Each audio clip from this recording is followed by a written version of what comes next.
Hey everyone, it's Natalie, and I just had a few quick updates before we get to the meat of the episode and all the tolerating that we do here on To All the Men I've Tolerated Before. So, I hope that you've heard that we have a Patreon, and now we have added a goal to get 25 Patreon members supporting the show. Once that happens, I have some cool perks planned out to release. Spoiler alert, one of them is a pen pal program because I love mail and I love putting stickers on envelopes. So head to the link in the show notes, head to the Patreon, and consider joining us and all the fun we could be having. Also, every Tuesday on Instagram Live at 10 p.m. Eastern, 7 p.m. Pacific, we are partnering with Pop Culture Makes Me Jealous to bring you Still Comfy with Jules and Nat.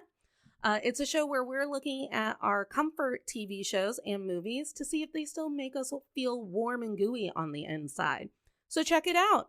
And I can't wait to see you, whether it's on Patreon, Instagram, or in the DMs. Love you all. Thanks for being here.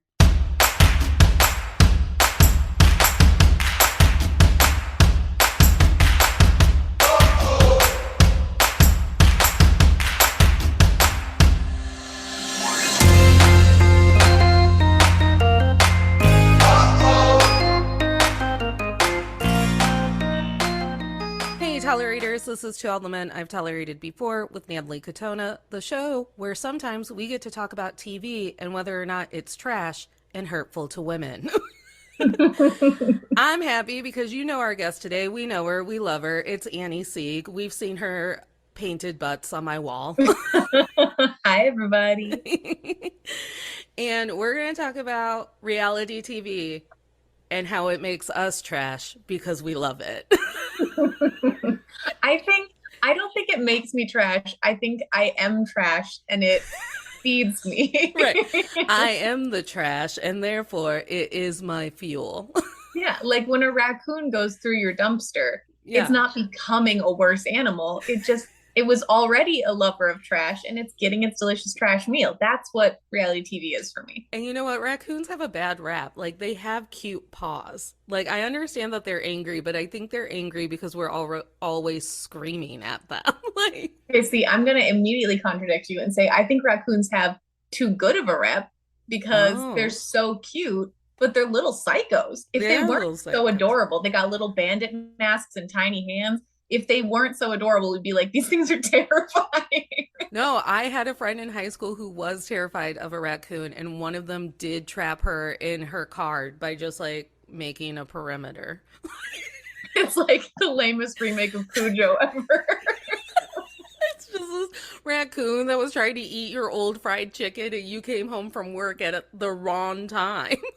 See, this is my point exactly. And no hate on raccoons. I also like them, but I know that I'm being deceived because they look like little hairy fat babies with bandit masks on. I love possums because they have that stupid like grinning but mischievously face, and they're just like popping into your window being like, do I have babies or not? And you're like, chill out. Now, to the listener, this might seem that we've already gone way off topic. However, I would argue that possums and raccoons share a lot in common with like the cast of Vanderpump Rules. Right. The vibe matches. Because the cast of Vanderpump Rules pretended like they had grown into grown-ups and started having babies, and then somehow just managed to keep being the dumpster fires that they are. I pray that the upcoming season of that show like makes some magic happen, because that wasn't by any stretch my first foyer. What's the right word? Is a foyer foray? Foray. It was neither my foyer nor my foray into reality TV. However, I think it's the first show that I really got that like insanity about in the reality realm. Like I was real psycho into it. I loved it so much, and then it has had a pretty epic fall from grace. So, I mean, Katie and Tom got divorced. Yep. You know, there's the whole rand of it all. So hopefully they got something cool happening this season. But I don't know. As problematic as they all were, that original cast is hard to replace. No, and Again, I will say that you and I grew up in the era of reality TV where they were all supposed to be bad people. Like, Yeah. I didn't watch hours of Catfish to believe that men would tell me the truth on the internet. Yeah. Well, I think we've reached this weird place in reality TV, and I think you've summoned a garbage truck outside my house again. So Because I am sorry if there's trash. background noise. It's come to scare away my raccoons. But I think we've reached this weird place in reality TV where like when it first started, it was viewed as like such a lower art Mm-hmm. form. And the people who went on like the Real World or whatever else, maybe you got to be like an MTV Right. VJ or something, but like that was the extent of your like glow up from it. Versus now, if you're the Bachelor or the Bachelorette, if you're a main cast member on Real Housewives, like the difference in your income, your platform, like all of that is crazy. So it's harder for us to like give the microphone to someone who's truly awful and Right. not feel like, oh, uh-oh, are we Uh-oh. are That we was our really bad. rewarding very bad behavior? Right. You Which shouldn't just buy fat-free tequila from anybody. Like, you can't just buy like sparkling wine from any asshat that you've seen on Bravo. I just don't know what the solution is though, because like, okay, so do you watch Summer House? I have, but not I like very generally. I'm in a similar boat. I have watched it, but I'm closing my window. My neighbors are too loud. Yell at them. Be like, excuse me, I'm a star. I'm podcasting over here. Okay. I'm spending time with my very good friend because she'll only spend time with me for content. No, no. We just both say such fascinating things. We must be Fascinating. recorded at all times. Um, I'm not up to speed on Summer House. Full No. transparency, I was leeching Bravo off of my aunt's account and she canceled it. How So dare she? I'm very behind on all of my Bravo. However, there was a whole thing a couple seasons ago where Hannah Berner, like the audience hated her so thoroughly, they got her fired off the show. Yeah. And I understand why the audience was mad at her and found her annoying or frustrating or whatever. But like, if we kick everyone off of a reality TV show who is a bad person, are we just going to watch good people be nice to each other? Right. You wouldn't kick Jafar out of Aladdin. Right? We need villains. We need villains. Everyone is supposed to be living their own villain arc story, era story, or whatever. Origin, that's the word I'm looking for. Everyone's supposed to be finding their inner villain this summer. Like, it was the summer of the villain, so I don't understand why we've canceled Vanderpump Rules. Well, I Well, mean, I do yeah, understand. yeah, I get it. You know, I have a conspiracy theory that Disney is. I hate saying Disney because I just feel like Hawkeye will like snipe me from the window because you can't go against the mouse. Mm-hmm. But they're the reason the Bachelor franchise is boring and hasn't been good since when I started watching it because Disney bought ABC. Disney owns everything. Disney has also made the Marvel movies bad and boring because you can't have sex, you can't have gays, you can't have anything because Disney is like, no. Yeah, Walt don't get me Disney wrong. was a racist. Disney is definitely a problem. I I feel like the problem with The Bachelor and The Bachelorette is that talking about that like giving positive reinforcement to bad behavior, Mm-hmm. they have figured out that the more drama and nonsense there is, the more excited the audience gets, which is true. However, the audience is smarter than they give them credit for. And when something's really obviously manufactured, they're not into it. And it used to be that like the lead of the show was like protected, like the Bachelor or the Bachelorette, Mm-hmm. everyone around them might be acting crazy, but they get kind of protected. They get to stay looking shiny and good. Yeah. And then Colton and his fence jump, and then they really just started kind of intentionally tormenting even the lead to the point where it's like, why would you even want to be the Bachelor or Bachelorette anymore? It really does not look fun So I at would all. never have to work again. So I Yeah, could just sell but protein even that, shakes. the amount that the people from that show are really getting long-term financial benefits is not the same as it Not the used to same. be because people Well, don't like the show anymore. I remember the heyday of The Bachelor and The Bachelorette when everyone was going buck wild, but it was like a very unhinged, unprecedented, unplanned buck wild. Now you can almost to the T be like, this is the week where someone will lie. This is the week where someone will have a secret boyfriend or girlfriend or whatever.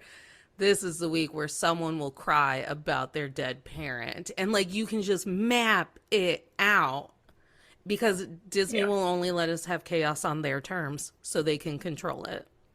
Yeah, absolutely. They need to be able to control it. They need to make sure that it's the right kind of chaos. That's right.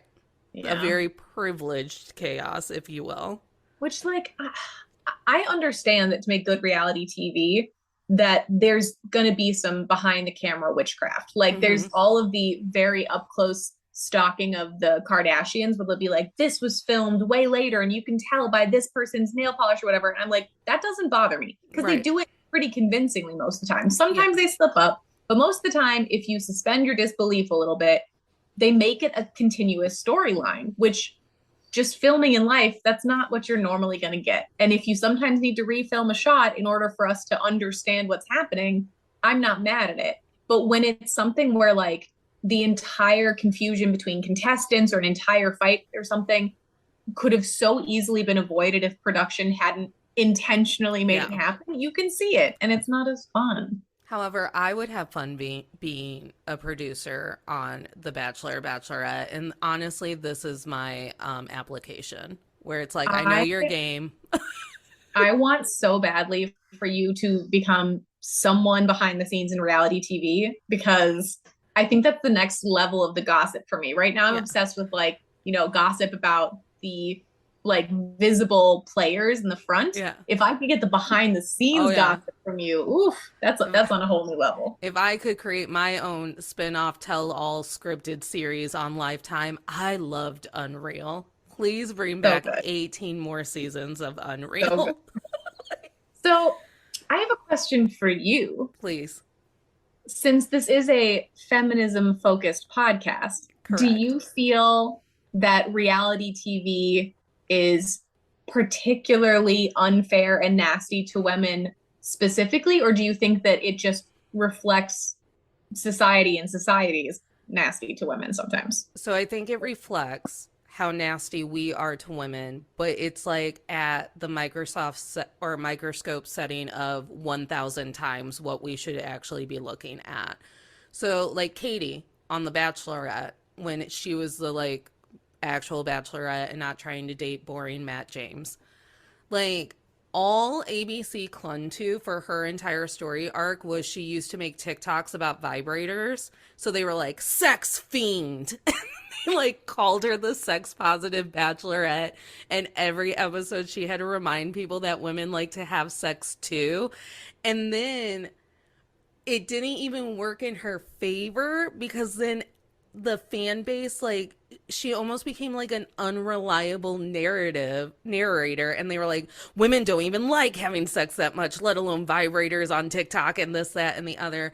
Because we have to remember that audience is very white and very privileged. And so... And very conservative.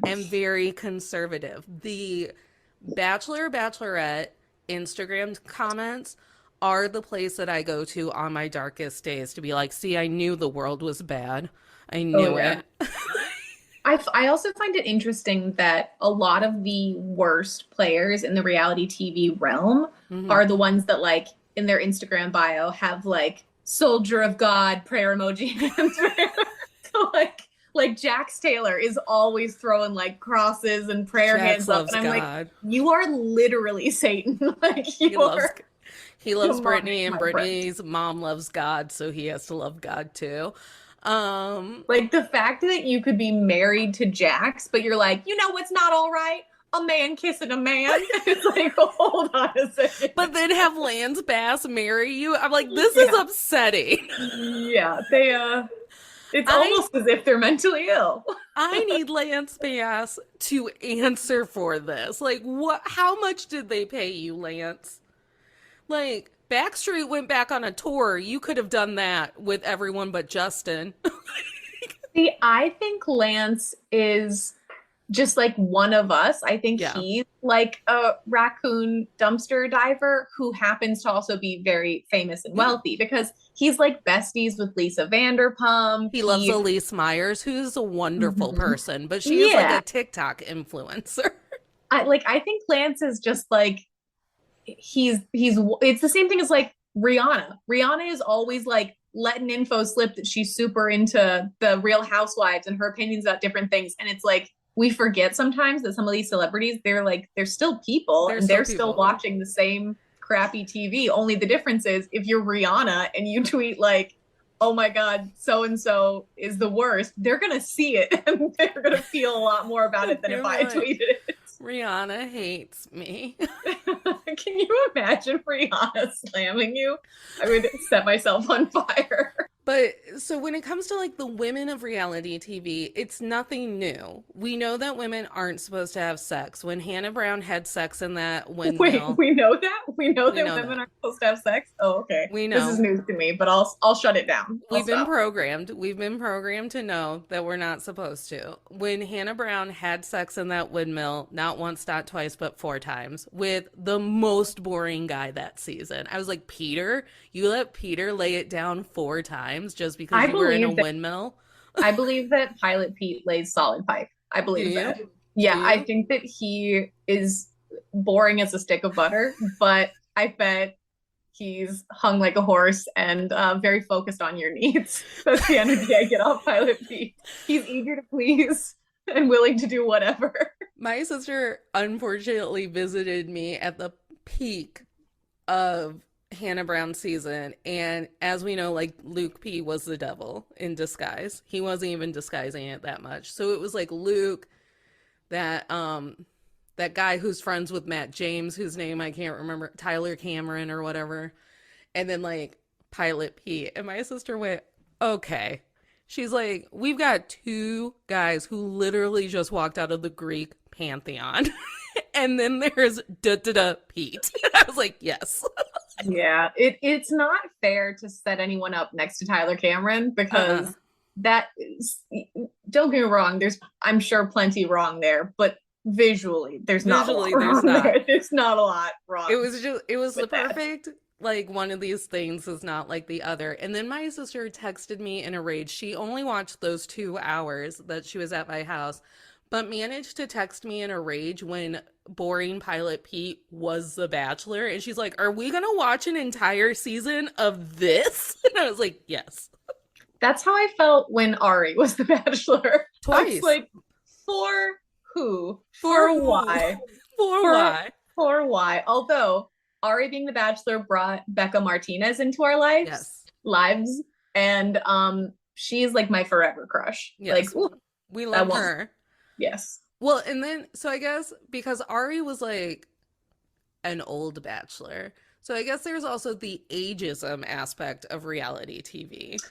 Like when we all get excited because they were gonna finally give us a bachelorette who was over the age of like 22 with Claire, and then she popped on and was like, "That one, I'm done now." And we were I like, "Oh, this is why older bachelorettes don't work because I we was know like, what we want." Claire, you waited 44 years to be the Bachelorette. Like, And you we were all know the bachelorette picks who she wants on like night 2. You still play the game and you go like, oh, I wonder if it'll be Chester or Marcus. I don't know until the end. You go on the vacations for free. You get mhm. the costumes and the food that you Yes. don't get to eat. Come on, Claire. We know how this works. Yes.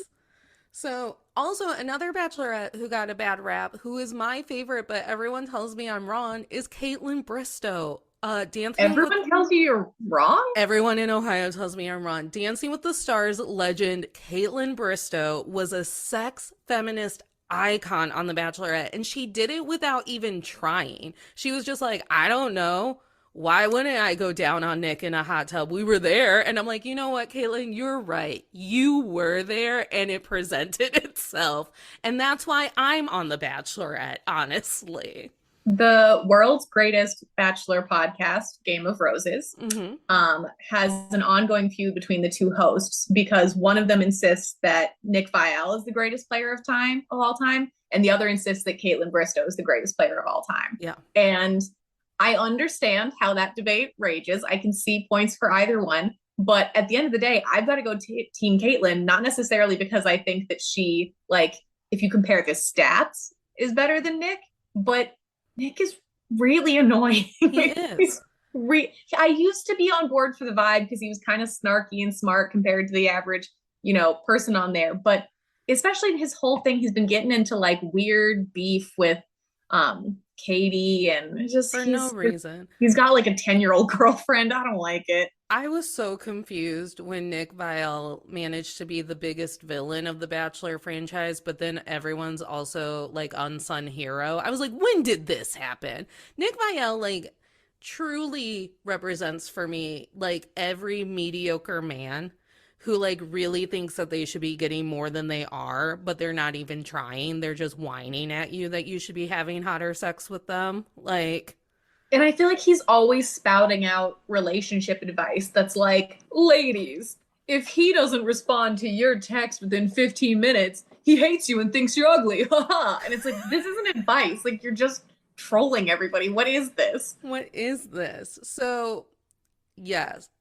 Also, another thing that reality TV holds a magnifying glass up to is how fucked up relationship dynamics are in our society, even without reality TV. Because, as you know, one of my favorite shows is Married at First Sight. You I know, I do know love it. this. I am shockingly uneducated on that particular stream of reality TV, but I've heard very good things. And I I know that it means a lot to you. It does mean a lot to me. However, Jules from Pop Culture Makes Me Jealous had to be the recipient of my play-by-play text from this last season, and I was so angry. And she's like, I thought you said that this was your favorite show and you loved it. I go, this is why I love it, because I love to be mad at TV just as much as I love to be like enjoying it. Okay, I have to tell you a mortifying story now because you were talking about texting your reality TV buddy. And my reality TV buddy, besides you, is my cousin Emily. And she and I text each other all the time, play by plays, whatever we're watching. She got me hooked on Love Island. Yeah. She and I were watching our first episodes of Vanderpump Rules together in the same room back in the day. And there was a point where we lived in different states from each other, and I was watching at the time, it was Vanderpump Rules, and it was the season where Stassi had that awful boyfriend, Patrick. Yes, Patrick. And one night I'm like sending Emmy all of these text messages I literally sent her a picture of a wax figure of George Washington, and said it looked like Patrick. And I was like, just sent the most like insane, nasty texts about all of my thoughts and feelings about Vanderpump Rules. And she wasn't responding, but like, you live a life. And I was like, she'll see it eventually. The next day I go to work, and it's a meeting of all the different, at the time I taught dance. It was all the studios in the area meeting together for like a big group meeting. And one of the heads of another studio comes over and is like, how are you doing this morning? And I was like, fine. And she was like, you're not hungover? And I was like, no. And she was like, well, you were drunk texting me all night. And I was like, no, I wasn't. And it took me so long to realize that her name was also Emily. And then I had sent someone who was like basically my boss, like 1,000 insane text messages out of context about Vanderpump Rules. And she hadn't even texted to be like, what? She just let me keep going for like an hour. Because at some point it was making her laugh too. And she's I like, know. maybe I should watch this show. Or maybe I shouldn't because you told me every plot point. So I'm Married at First Sight, for people who haven't stumbled onto this franchise yet, is a Lifetime ran. Or is it TLC? I think it's Lifetime now. And a panel of degree-carrying experts make everyone take like a relationship SAT and go through an interview process like it's Miss America, and then they match you with someone else who showed up that day, and then you have to marry that person. Can I ask a question already? Yeah. Are they looking for someone who's similar or complementary? Because like not everyone is attracted to someone who is just like them, you know? Right. So they try their best. And they go the complimentary route. However, and again, tolerators, if we could all blow up Dr. Viviana's DMs, I found out that she does podcast, and I tried to put in like a Dr. Viviana, come on down, um, email to her, because what ends up happening with the complimentary route is that the men on Married at First Sight still believe that this like experiment is just Bumble on a like more serious scale. So when that bride walks down the the aisle and they're not like dating their like Wonder Woman fantasy that they used to whack off to in their basement, they're mad. They big mad and they big sad. So basically, what it all boils down to is there's one or two couples every season where some mediocre man who is also, hey, does not look like Batman, but some mediocre man. That's your poll for an attractive man. You know what? I went with the DC route, and then I was like, I guess I got to keep it now. But he doesn't look, I mean, no Jason Momoa in sight, no Lenny Kravitz.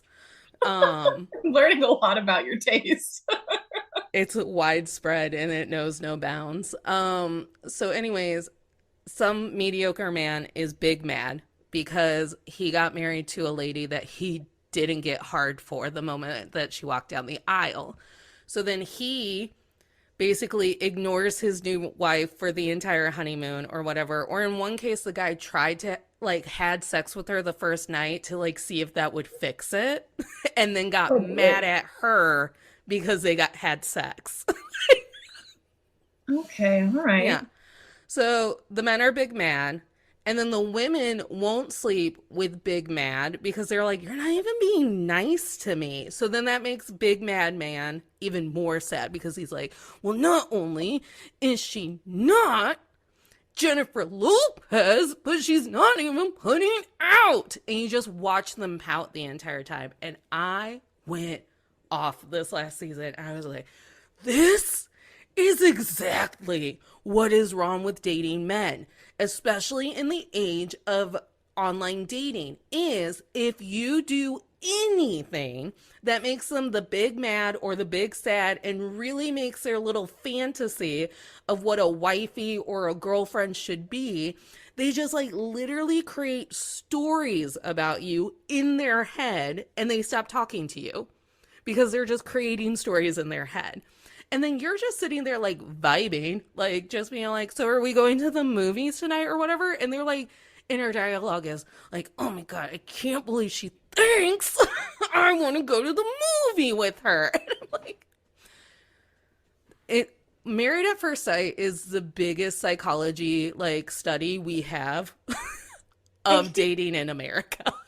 I feel like part of what's weird that's happened with dating is just like the range of options has gotten so different. Like it used to be you had to like go out to a bar and maybe you're attracted to like three people who are there, and of those three people the chances that they're single and compatible and also interested in you, versus now it's like you open an app and you swipe for however long and you're gonna find someone who at least is like maybe.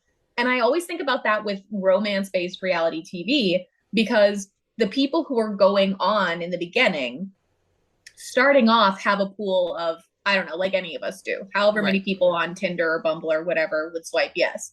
Once you've been on a show, your pool of options expands like crazy. Like the people who've been on Love Island or The Bachelor or any of that, if they end up partnering with someone in the show, they're now in a relationship. And as soon as they go back into the real world, that relationship is going to be under the most insane test possible, which is suddenly your DMs are going to have like 8,000 people being like, hey, or you could date me instead.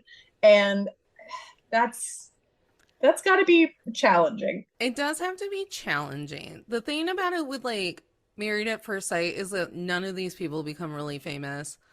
I was gonna say, if it's reality TV that I haven't seen, right, they're not that famous. And no one knows who they are until that season airs, right? So it's literally just that it just is it's the pouting for me. I can't, my least favorite part of the patriarchy is when it will pout at you. And it's like, I can deal with angry patriarchy, ripping away my rights patriarchy, but don't you fucking be sad about it. So when the experts are meeting with these dudes and they're like,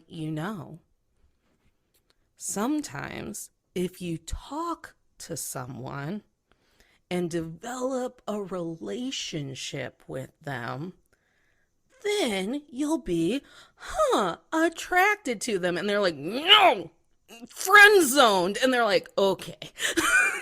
Okay. This is Natalie Katona, host of the podcast To All the Men I've Tolerated Before. Are you a business owner that would like to start advertising on podcasts and want to work one-on-one with the podcast host to craft the perfect message for your business on an episode? Well, you're in luck. I'm a one-woman operation, and I have ad space open on future episodes of To All the Men I've Tolerated Before. If you are interested in learning more about booking an ad with our show, please email me at menI'veTolerated@gmail.com. Thanks, and I can't wait for our future collaborations.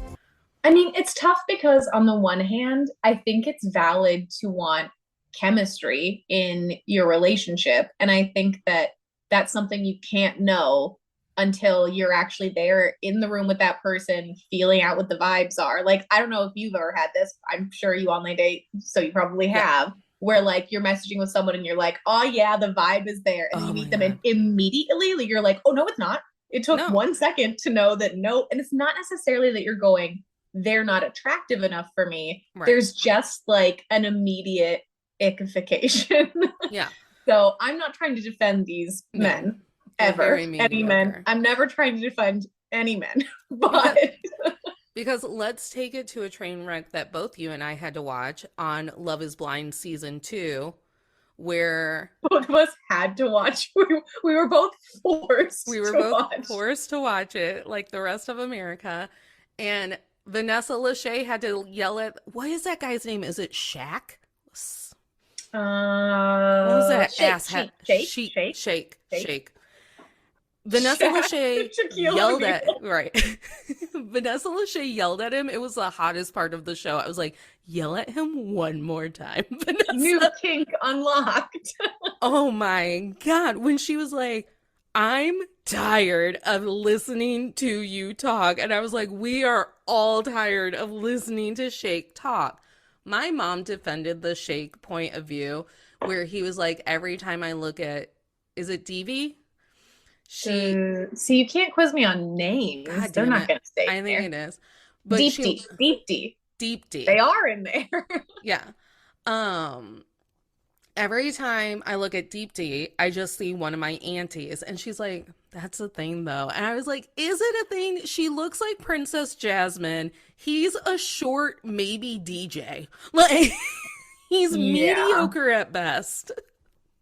Yeah, that was challenging on a lot of levels. One of them was just like, that's clearly someone who's working through some like seriously ingrained internalized racism against his own race, which is a thing that happens. I mean, understandably, society is constantly telling us that like thin white women are the standard of attractiveness, which is like such a weird small percentage of what beauty can look like. Right.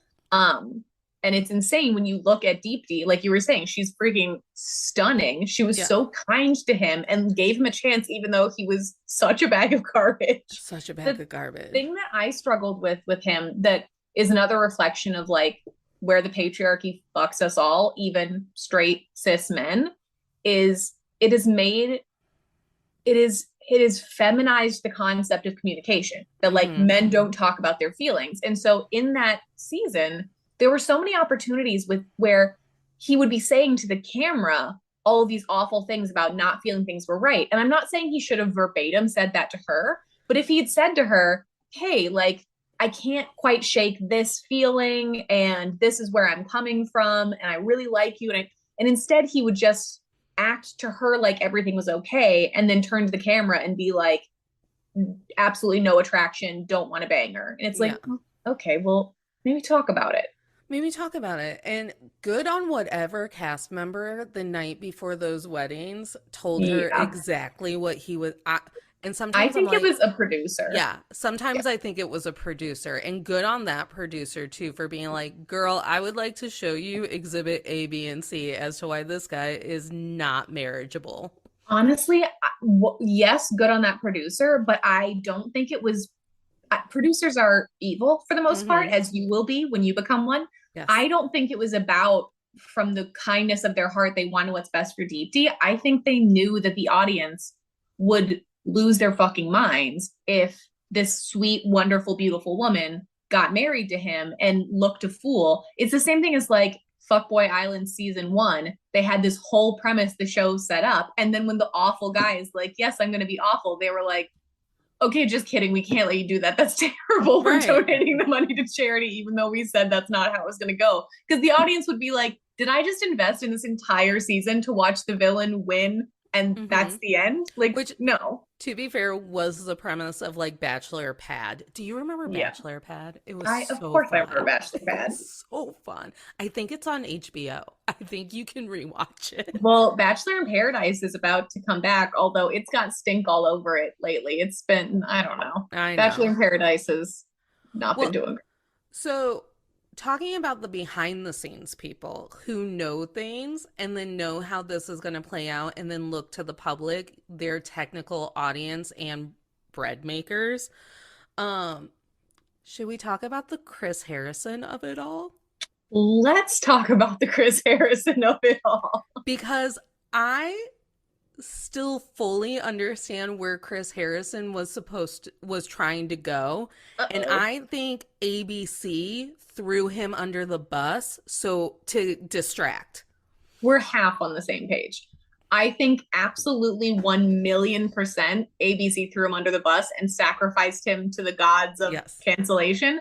However, I think Chris Harrison is an intelligent man who knowingly said some very dumb and racially insensitive things He did. and put Rachel Lindsay, in fact, all of ABC owes Rachel Lindsay reparations that we I cannot love possibly Rachel conceive Lindsay. of.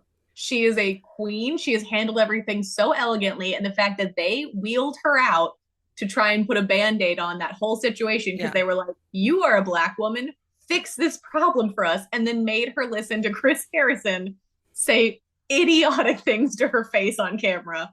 It was messy. So, as we know, I'm way too empathetic. So, I watched the Chris Harrison interview and I immediately put myself into the Chris Harrison seat of it all. And I'm like, okay, you're Chris Harrison. You've made so much money off of this franchise for so many years. ABC and Disney are literally the biggest mafia that we have going in our society. Maybe they kill people. I don't know. And so you're sitting in front of Rachel Lindsay, a woman that ABC, Disney, and all of it has already hurt. And the comments in Rachel's Instagram and whatnot are the worst things I've ever read. Like people are scum to her. So you're sitting there and you know that at the end of all of this fuckery, Matt James is going to pick the woman that America has deemed a racist. And he's America didn't deem her. She wore a she Confederate did. flag Yes. dress. Was it a Confederate? I thought it was just like one of those hoop dresses. Oh, I think you're right. I don't think she wore the flag. I think that was someone else wore a Confederate flag bikini. I think that was in I don't know. That was in I just remember a that show? hoop dress. Anyway, she went to a antebellum Confederacy She themed did. party Yes. in She went attire. to a very uncouth party. Do we remember how old she was? Because I remember she was in the age bracket where I just say, you're a moron. Like, I don't think that Well, you're. and that's where my problem comes with Chris Harrison Mhm. because I think there was a way of having that conversation that was from that standpoint, which was what she did definitely sucked. Yeah. She is a young person. We make mistakes and we have to give ourselves room to go, my bad, and to learn from it. However, Rachel Lindsay went, it wasn't a good look. And he literally said to her, was that not a good look now or back in 2019 or something like that? It was not that long ago, and he made it sound like it Like happened it back in had. like the 50s. So, your original point, the very eloquent point of like, young people are morons. We have to at least wait to see what Rachel has to say about the fact that she was a moron. This story sucks because both of the women were named Rachel. So you're like sticking up for Rachel Lindsay, and then you're like, and then you have this moron over here who's also named Rachel, who like took part in a cotillion or something. So I think that was like, I think that that was the message that Chris Harrison was supposed to um practice and deliver. And this is where the conspiracy part comes in for me. I think because I remember watching him fumble, and I went, oh, this is either going to get better because he's going to stop, breathe, and then take control of the fumble, or he's going to fragile spiral. And he chose to fragile spiral. And the fragility just kept spiraling and kept getting bigger. And I was like, Chris, stop talking. Chris, stop talking. Where the fuck is your PR person? Chris, stop talking. And he just kept spiraling.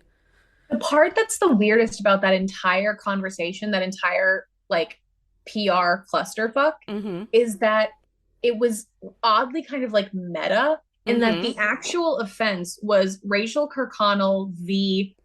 all Black people. And the conversation was Chris Harrison acting as a proxy for Rachel Kirkconnell and Rachel Lindsay acting as a proxy for all Black people. And it's like, Rachel shouldn't have to speak on behalf of an entire race of people. Not only should she not have to, she can't. That's not a fair expectation. Even if she'd said, you are forgiven. That's not how racism works. And it's bizarre. This is kind of what I mean about the producers deciding who they do and don't protect. They were so obviously protecting this racist white woman that they gave her a Chris Harrison shield. And he did a bad job of being the shield. But the goal was for him to do her talking for her because they assumed that he would do a better job, which honestly, as much as he screwed it up, she probably would have screwed it up worse. Because she did screw it up at the after the rose when they pretended to be broken up. Yeah.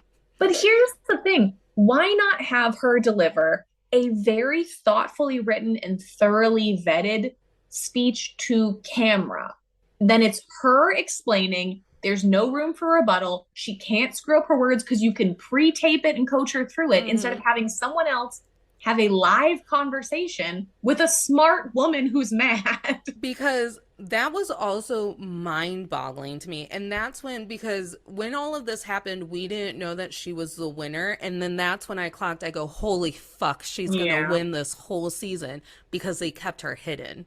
Yeah. I was like, they have literally put her wherever you put a royal in England when the paparazzi want to get to them. Like, they literally have locked her away in a tower. She's not speaking. Her Instagram is dead. Like, she has been ripped from this plane. She's the fucking winner. And I kept telling people that. I go, she's going to win. I go, like, cotillion, like, hoop skirt lady on the plantation is going to win this. And they're like, no. Eventually Matt will look at her and be like, that is a very privileged white woman. And I went, no, she's gonna win. The way that this is why I know I should be a producer on the show.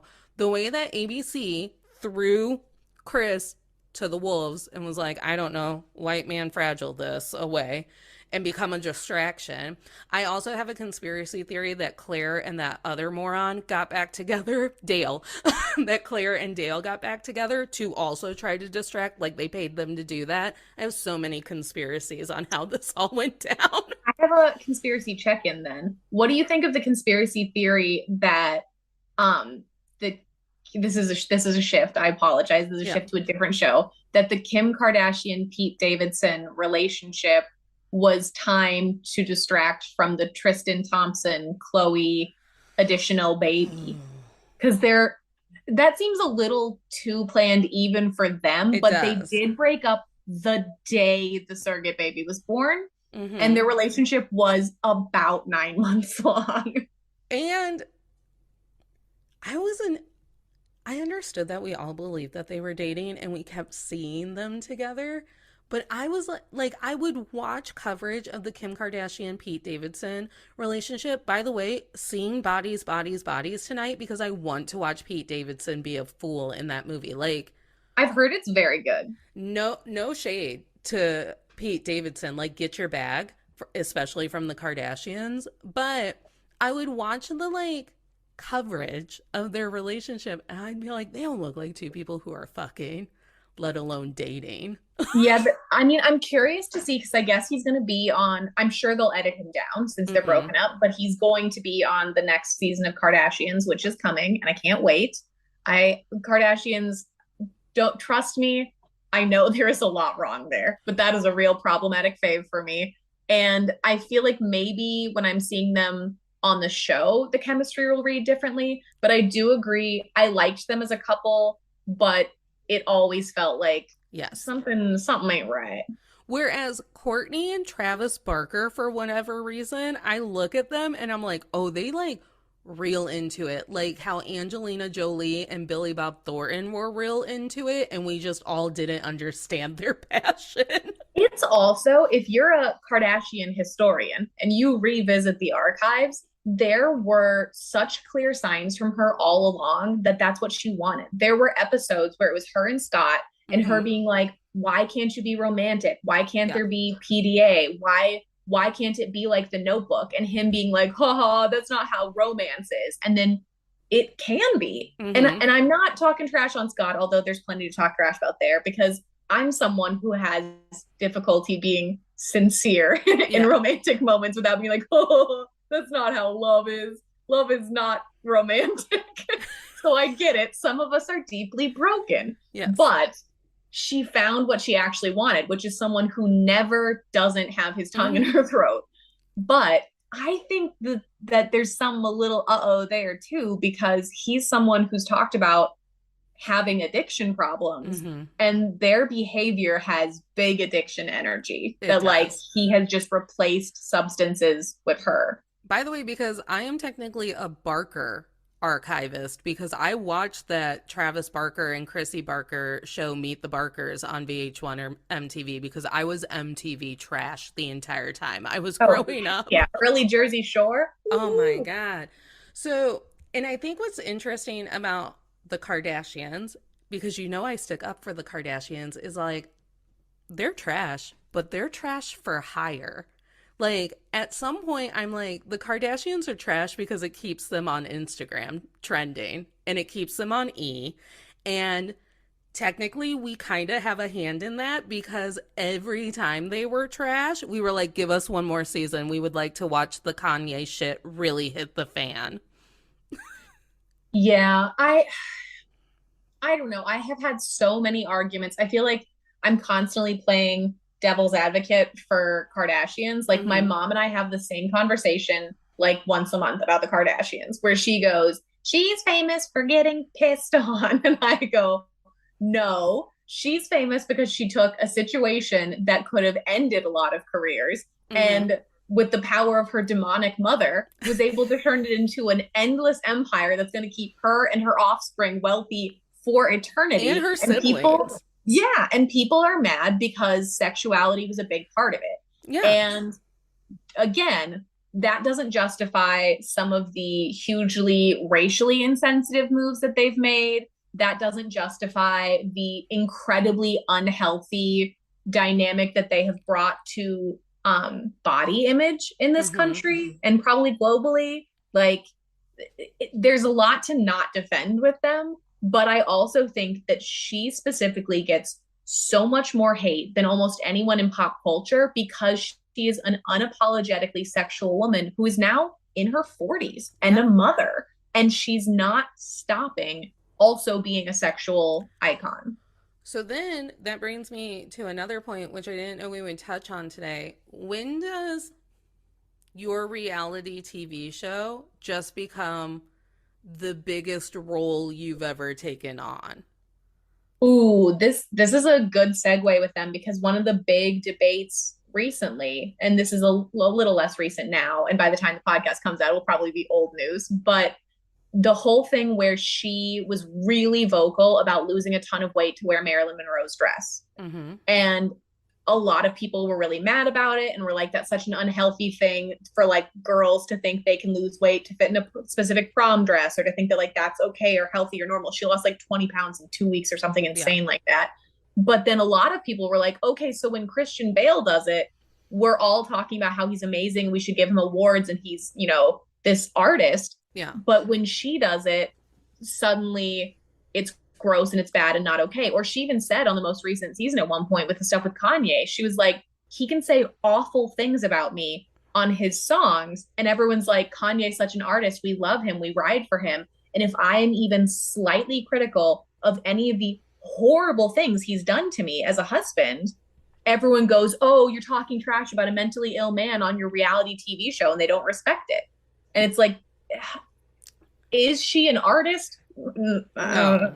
Probably not so much. But is that fair that reality TV is looked at as just like, that's her platform? Shouldn't she be able to talk through it as much as Kanye does? Shouldn't she be able to change her body for her work? I don't know. Because what are we doing on podcasts if not creating our own non-visual reality TV? Like, I share way too much on this microphone, I've been told. By your therapist. No, it's just like when people come on the show and then they are just like so overwhelmed by how much I will share and just do it openly. I get a lot of praise for it. No one has actually told me to stop, but then I do like stay up at night and I'm like, what did I say that everyone is literally so proud of me? Like, and when will it bite me in the ass? Like, not all the people I be talking about are dead. Like, not all the people you be talking about are dead. And then the other thing that becomes scary putting anything out now is like, we're so thoroughly documented now that, for example, I've recently been rewatching old episodes of Jersey Shore, which was my first foray into reality TV. And don't get me wrong, those people are still trash today and are still saying trash things. But some of the stuff that at the time I was watching just went right over my head. I was not like, oh, that's crazy they would say or do that. I was like, oh yeah, they're calling Angelina, who weighs, you know, probably 120 pounds, fat all the time and like body shaming her, like is totally normal and makes sense. Or they're making like super homophobic jokes and everyone's like giggling. And like it's not like I was like, that's good and I like it. Right. It just didn't even, at that time, it was so culturally normalized that I do worry sometimes that, you know, when you're recording a podcast, when you're making a show, when you're putting something on TikTok or YouTube or whatever, it's like 20 years from now, there might be things I'm saying that I think are totally innocuous that are going to be cancel worthy, you know? Which is why I do believe that there is a statute of limitation on when you can and cannot cancel someone. I think we are going to enter, I think right now there's all the talk of it being like a very woke cancel culture era. And I think we're moving rapidly towards an era of like radical forgiveness, in that people need to be held accountable for things. But you also, like the whole thing that happened with Lizzo and her song lyric, she handled it better than anyone has ever handled a problematic thing ever. She immediately said, I didn't know that that would hurt anyone's feelings. I certainly never meant to, but that doesn't matter because it did. So I'm really genuinely sorry. I've changed the lyric. I've re-recorded, I've re-released, and I've learned. I'm so sorry for anyone I hurt. And still, people kept wailing on her and using it as an opportunity to be like, how would you like it if I called you this, that, or whatever, and making fun of her weight and her race and all of this, because it was like, it gave them an excuse to say all the horrible things that they want to say to her anyway. Right. And it's fair to hold people accountable, but you will have to give them room to go, oh my gosh, I didn't know, or I knew and I fucked up and I'm really sorry and I'm going to do everything I can to fix it. But you can't punish me forever for not knowing something or not doing something right. Well, and I think that's what it is too. And I think the difference between, again, Christian Bale looking gaunt in the new Thor movie, at first I was like, is that Christian Bale?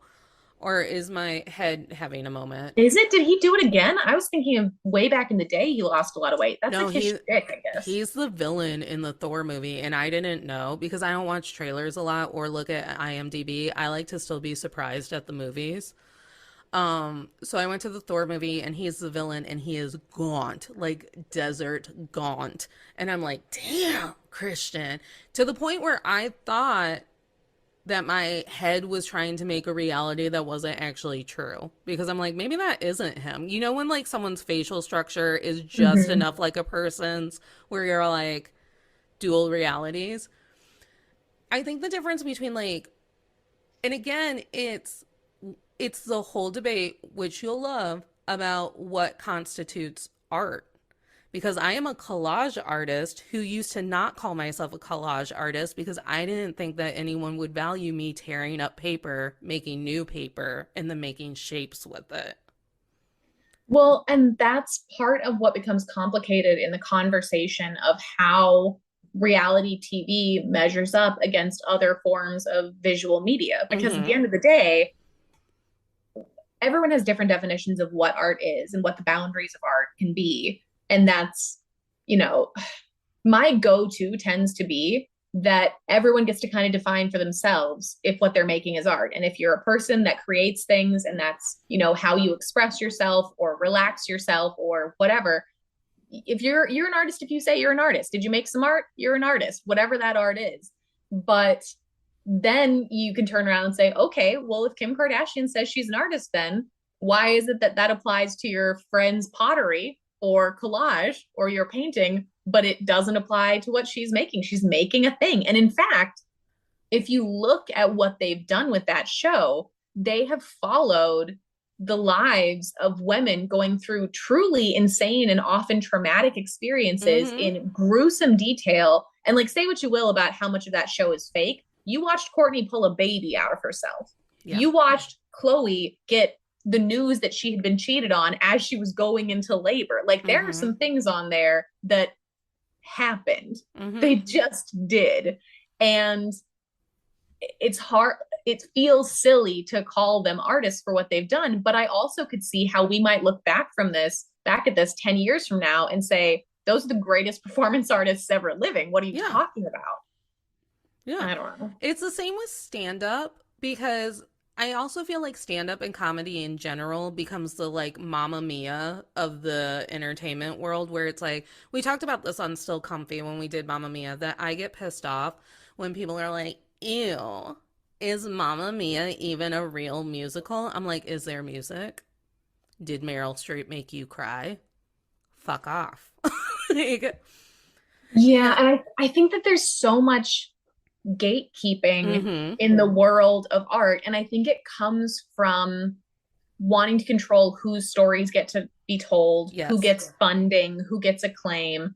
I mean, just the limitations in the world to arts education, to the materials needed to create film, to create art. Like, it's all very gatekeepy. And the problem is that if you go the other way and just fully take the wheels off the bus and go Mm-hmm. full Duchamp about it, it becomes like, okay, is this cup art? Is this like, it's like, then what even Right.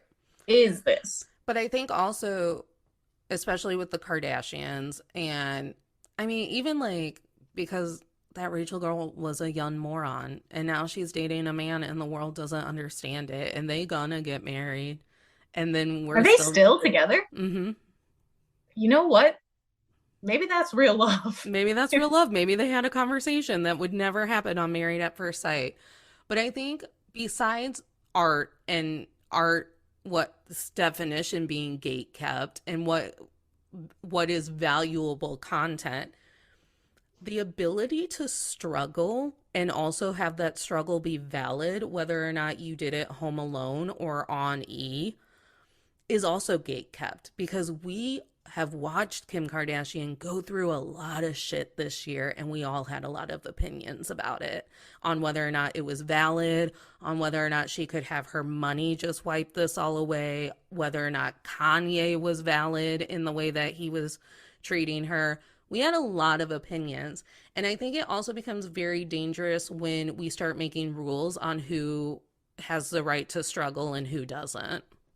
I think this segues really interestingly, and this kind of circles back towards the beginning of the conversation about the responsibility of the audience Mm-hmm. in as we watch some of these things unfold. So like, you know, if someone on a reality TV show is hammered and they go get in a car, is it production's job to stop them from driving? Right. And similarly, when we were watching all of the Kim and Kanye stuff earlier this year, it was hard for me because I'm an old school Kanye fan. I really like college dropout era. Kanye was like Yes. my dude.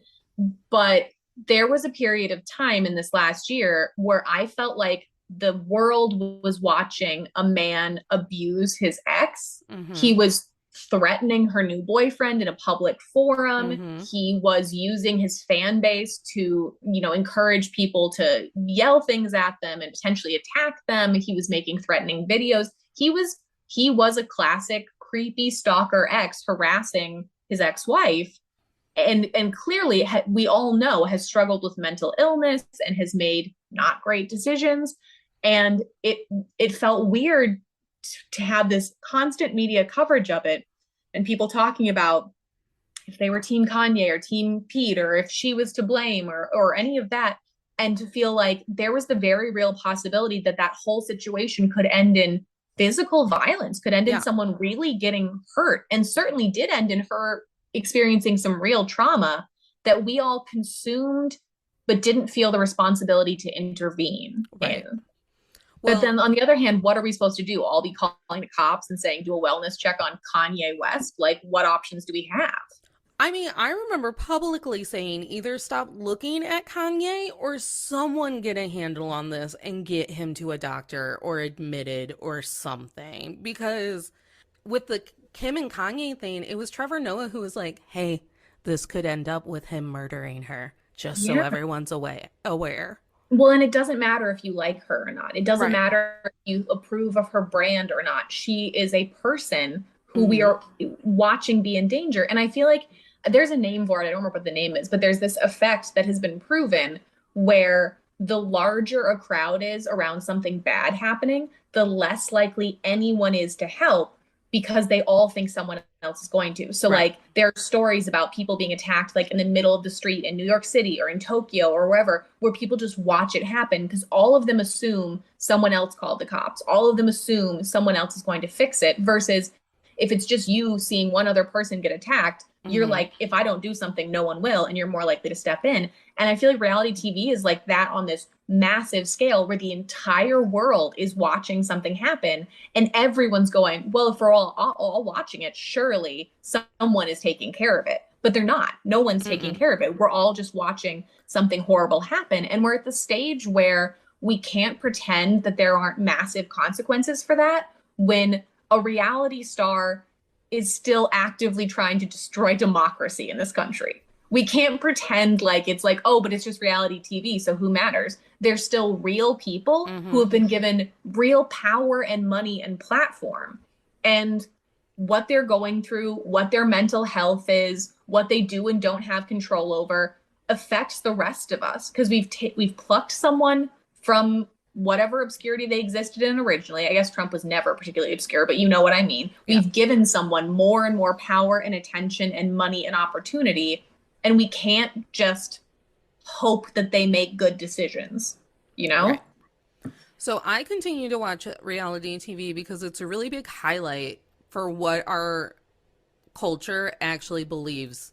Like it's like all of your worst nightmares and you're like, I knew that we believed this. Like I knew it deep down. I also Because feel like it, in a weird way, it's offered kind of a cool perspective into some stories that didn't used to get told. Like, I mhm. think the Real Housewives have opened the door for there to be more stories about women over a certain age, women who are not nice, No. women who are not necessarily classy or sweet or a good, romantic partner for the hero. Like, it's shown that audiences can still get invested in those stories. And it's exciting to hear stories about that.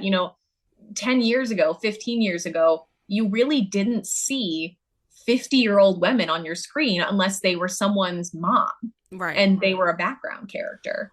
Well, and think about, again, if you liken it to just a story arc, like the things that Bethany Frankel went through as a New York City housewife and beyond. I'm like, I'll follow Bethany till the end of her days because that bitch knows how to make things work.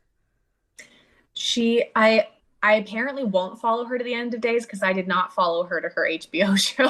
I Oh, does heard she it have was an really HBO bad. show? I'm She so out. did. Yeah. She did, and I guess it was a huge clusterfuck, and people didn't like it, and she did a bad job, is what I understand. I don't That's know because okay. I didn't follow her there. I ordered a skinny margarita one time, a skinny girl margarita, and it was gross because I like sugar. It turns So out. that right there is a good example of what I mean about like not knowing what's going to be problematic. At the time that she made Skinny Girl Margarita, I don't remember at all flagging the fact that that was a weird choice of a name. I was like, Yeah. she is a skinny girl, and it's drinks for girls who want to be skinny. Makes sense. And then Makes you look at it now sense. and you're like, well, that's a gross choice of brand name. What are you doing? But like, it's got huge brand recognition. So what's she supposed to do? Name it like all bodies are beautiful tequila. Listen, I think the Cheesecake Factory still has skinny girl drinks on their menu. I don't know. I'll have to check tonight after the movie. So you gotta go do your investigative reporting at the Cheesecake I'll go Factory. live on Instagram and be like, ah. But yeah. So I just, what? I don't sorry, go. know. Also, reality TV like feeds the part of my soul who needs to talk about problematic things, right? Like because so our inclination is to just be wayfish about everything. Like, oh, did someone sell a sex tape about Kim Kardashian? That's so funny. But then she made us talk about it for 30 years. Like, they made us talk about it every day. I feel like that's the way that I convince myself that my love of reality TV is not actually evil, is that I think I have an inherently evil need to gossip. Yeah. And it feels more okay if I'm gossiping about people that will never hear what I'm saying and who have made their business public as Yeah. opposed to gossiping about people who could be actually affected by my gossip. Well, in like all media, it does make me have aha moments about how I feel about something. By the way, I watched all of Never Have I Ever, and I'm pissed about this new season. And I'm okay with being pissed about television that I enjoy. Again, art is supposed to make me feel. Sometimes that's sad, sometimes that's glee, and sometimes that's like literal, like, what the fuck are we still trolling this out? But I think when I'm watching reality TV and I can pinpoint the exact moment on Married at First Sight where I can go, and that's why I don't date men anymore, because instead of telling you what they want or telling you how your relationship could be more healthy, they will instead bottle it up and resent you. And I'm tired of babysitting other people's feelings. And people go, huh, okay. That makes sense. I go, I'm not going to chase your tantrum. And they're like, huh, all right. It gives clear cut examples of like, aha, I knew that that was a thing because now it's on my TV. I am not insane. I had a realization kind of like that about reality TV a while back, which was so I love true crime. I Mm-hmm. listen to My Favorite Murder and I watch, Forensic Files and all of that kind of stuff. And I've really become aware of the fact that for people like myself who have like severe anxiety, Yeah. true crime is actually soothing because it feels to your brain like you're practicing for the scary thing. You're Mm-hmm. like arming yourself. You're running through the scenarios. You're seeing what happens. You're seeing the mistakes people made or the ways they got out of stuff. You're making yourself stronger and safer by educating yourself about the things that scare you. Or you're And training yourself to do crime. or you're training yourself to do crime. And I watching the season of Vanderpump Rules where they at a party tell Brittany they have a recording of Jax talking to Faith after they banged about how much weight she had gained. And it was like truly every woman's ultimate nightmare. Yeah. And I was like, oh my God, Vanderpump Rules is like the social version of that. Yeah. It's like it soothes my social anxiety because I'm watching the worst people have the worst behavior and I'm getting to be like, what would I do in that situation? Right. And learning from their idiocy and getting to gossip about their drama. It's like a proxy in a way. Yeah. It gives you a little safety net to engage in all of the chaos with like a safe buffer. Yes. Yeah.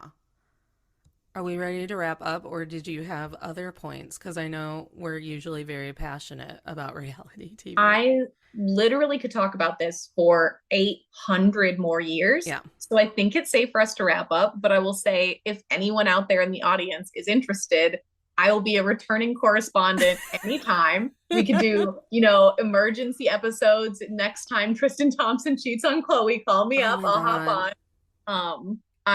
I am pretty thoroughly versed in pop culture and full of opinions. So if ever you want me back to talk about it, I will be happy to. So I think we talked a lot about what we learned from reality TV and our love of reality TV. But I think I would like to repeat one more time that it's all fine to make fun of the media that we're consuming or whatever and pretend like it has no value. But some of us actually are getting deep with it and making changes for the better about how we feel about things because we've seen the extreme. Agreed. Yeah. And I think that the cultural understanding of reality TV is beginning to and will continue to shift. Pop music was just pop music, but then you got Beyonce. So I think, who knows? Then we got Beyonce. So I'm just saying, maybe the Beyonce of reality TV is just around the corner. I'd throw Justin Timberlake back for 3 more Beyoncés. Yeah, we all would. That's a deal that for some reason the universe won't make with us. Is there another overarching lesson we've learned from our conversation that you would like to hit home again, or are we ready for manifestations? There is an overarching thing I would want to drive home, which applies to reality TV, but I think it applies to also social media and the world in general right now. I think that we've gotten into a stage of society where it's really easy to lose the thread that people are people. Mm-hmm. I think it's really easy to leave a nasty comment and forget that someone real is going to read that and is going to feel awful and might self-harm or might, it's not that we have a responsibility to cater all of our thoughts and opinions to everyone else's feelings, but the people on your TV are real. The people on your social media are real. You are a real person. And we need to kind of find that humanity and kindness again. And it's all good and fine to revel in the drama and the silliness, but someone will do something crappy on The Bachelor and then people will genuinely threaten their lives. And it's okay, try and find your boundaries again, y'all. So I guess my manifestation for this episode is that when people are confronted with the things that they're watching and it makes them really uncomfortable about ways they have felt in the past, because I think that's what Rachel Lindsay does. She says things and then the very white, fragile, privileged audience of The Bachelor goes, you should be lucky we made you the Bachelorette. And she's like, great, it came with a lot of trauma, actually. And they're like, we gave you a present. Like the narcissists that we are. Our presents aren't actually presents. So I would just wish that when people have an immediate uncomfy feeling about something that they thought was a joke and they thought was just for the gram or whatever, and a person says, hey, that hurt me, we remember our empathy, because that's all I'm searching for every day. I have decided that empathy is the solution. I'm putting it on a t-shirt. I would wear an empathy is the solution t-shirt. Where is our we're whores for content t-shirt that you were going to make? It's in the list of projects I'll get to in the next decade. My manifestation is simple, but very important. So this message goes out to all the girls, the gays, the theys. I want to manifest that none of us ever sleep with Tristan Thompson again. It's really important to me that no one ever sleeps with Tristan Thompson again. He needs to stop having that option. He has shown he cannot be responsible with it. He can't. If you find yourself in a situation where for some reason your particular kink is garbage humans who will treat you like garbage, and you found yourself in the layer of Tristan Thompson, at the very least, contraception will Stop be very his important. Babies. Please stop having his babies. Yes, you'll get a check, but I don't know if it'll be worth it. And if you possibly can, please, please do not sleep with Tristan Thompson anymore. That goes a special double for you, Chloe. I know you're listening. Chloe's a regular listener. Uh-huh. Stop She loves me. sleeping with Tristan. Stop doing it. No more. I would like to manifest that Courtney is actually safe in her marriage with Travis Barker, because I believe that she deserves that, because she was married to Scott Disick for so long, and I don't think Chris would let them. Wasn't married to him. That's the most brutal part of it for him, is that for years he went, "Can we get married? Can we get married?" And she went, "No, I'm not into marriage." And then she met Travis and was like, "Ding, ding, ding, I'll marry you." I would like to also manifest that Nick Viall just like fades into obscurity. And that for every bit of energy that leaves his presence is given to Caitlin Bristow. Yeah. And I'd like to manifest that Caitlin Bristow is having a good day, and that she had banging sex with that other guy from the Bachelor that she's marrying, Jason. You could show me a lineup of any group of white men and I would not be able to tell you which one was Jason. I think his name is Jason. I'll tag her and see if she corrects me. But I hope that they have hot sex and that she's happy wherever she is, and that she gets to hug her trophy from Dancing with the Stars every day. Oh, I've got one more. I also would like to manifest that Natalie becomes a very high-level reality TV producer, and I get to go to all of the reality TV award shows and trash parties and meet all of her cool Hollywood friends and live in her pool house. I would like to manifest that the way that I become, this used to be my plan for how to win the Bachelor and Bachelorette franchise, and now it's not going to be Chris Harrison, so I don't know. But I would like to become a reality TV producer and star by going onto one of these dating shows and then whipping around everyone's mind by fucking the host and going home with him. If you think that no one on The Bachelor has ever had sex with Chris Harrison, you're insane. You are insane. I wanted to be the first. Guarantee you. The cry limo just drives them to his place. I would like to manifest that like Chris Harrison really did grow and he's also having an okay day. I appreciate this Chris Harrison apologist persona you've got going on here. I don't agree with it, but I love that journey for you. It's because when I was a young teen, I would watch The Bachelor and be like, Chris Harrison could probably fix what's wrong with my picker, because he was kind to the front runners. Like he would sit down what I need you to remember is that Chris Harrison is a wealthy white man. I know, I am. I'm pretty sure he's from Texas. I think he's a wealthy white man from Texas. I need you to remember he is closer to Greg Abbott than Rachel Lindsay. So fine. I'm just saying. Chris Harrison, I hope you're having the day you deserve. There we go. I can back that one up. I support that. Chris Harrison, I hope you're having the day you deserve. Annie, tell everyone where they can find you and look at all of the beauty that you bring into the world. I have not been my most active on social media lately. I'm just getting back in the mix with things, but I'm Annie Makes Art on TikTok and YouTube, and I'm AK Sieg, which is AKSIEG on Instagram. And not only am I there if you want to look at paintings of butts or learn from color theory tutorials or whatever in the art world, but if you're a person who has strong feelings about reality TV, you can probably just DM me and be like, but what about Kim Kardashian's outfit at this one thing? And I'll be like, girl, I probably shouldn't just leave that open invite, but I do really love talking about this stuff. So I just love talking about it. And this is how we make friends. Look at all the friends I've made through podcasting and the DMs and all of it. See, another beautiful side of reality TV. It brings us together. Bennett from The Bachelorette slid into these DMs. And that's why you guys are getting married. No, he's getting married to some other lady who teaches yoga. I was like, give me a couple years and I could teach yoga. Like, You can still teach yoga even if you're not marrying Bennett. Live your it's life. Live fine. your I really wanted to marry him and then like live in different states. My preferred marriage. okay. Okay. Yeah. Maybe look into that a little bit more. Process through that.